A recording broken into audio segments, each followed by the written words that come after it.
gospel of the Lord. Praise to you, Lord Jesus Christ. This morning, as we listened to our gospel reading, we have to set the time and the place that Jesus had returned to Nazareth. He's invited to preach in the synagogue. At the very beginning, individuals were amazed at what Jesus was proclaiming. They were astonished. They opened their hearts to listen to his message. But after a period of time, everything went south. They began to doubt him. They became very hostile towards him. So this morning we ask ourselves the very simple question: why did this happen? Why did they go from amazement to doubt to fury? There's one word that basically sums up our answer, is that the individuals became very jealous.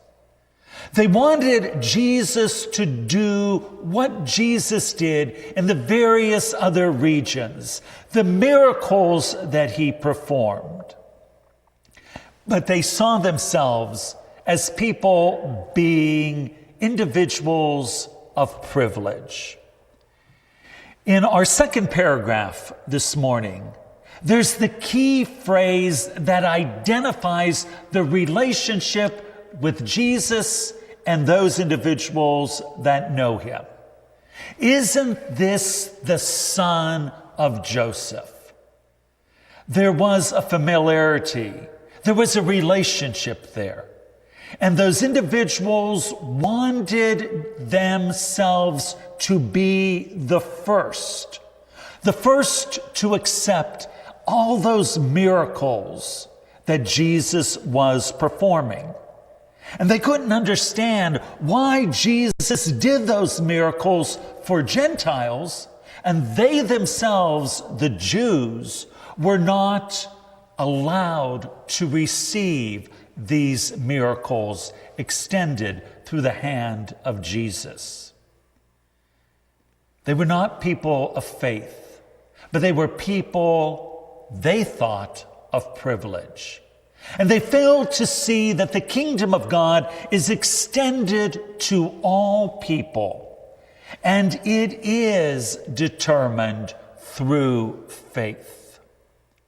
This morning's gospel reading invites each and every one of us to consider our own faith life. It invites each and every one of us to think about how we practice our religion. Because we realize that there is good practices of religion, and then there's bad practices of religion. That bad practices of religion center on jealousy. They center on privilege. They center on intolerance and bigotry. Good practices of religion center on faith.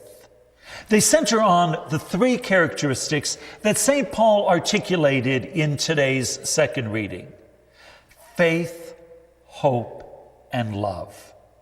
And what we're reminded of this morning is that without love, there's no faith. Without love, there is no hope. So we need to ask ourselves, how do we see ourselves? And more importantly, how do we practice that which we hold near and dear to our heart? Simply, our faith life.